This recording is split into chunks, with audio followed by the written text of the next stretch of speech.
Околу 1/3 од опожарената дрвна маса за време на ланските шумски пожари кои најмногу ја зафатија Источна Македонија, веќе завршија кај приватни субјекти, односно кај компании од дрвопреработувачката индустрија и производители на пелети. Дали по ваквите катастрофи сомнежите дека има и профитерство во неволја се оправдани?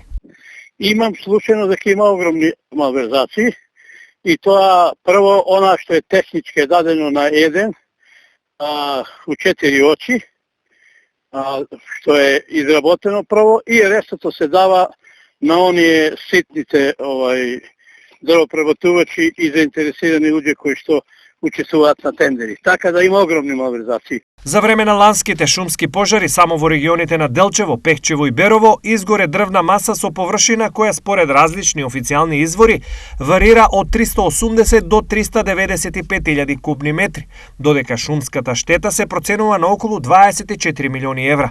Колку од овие дрва се употребливи и која е процедурата за нивно откупување?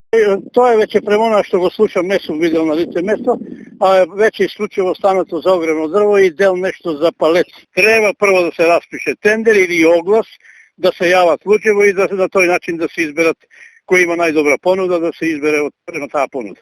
И потоа се склучува договор. Сомнежите дека се случува нешто нерегуларно се оправдани бидејќи во многу случаи досега се испоставило дека пожарите се подметнувани или од сточари за проширување на пасиштата или поради трговија со дрва.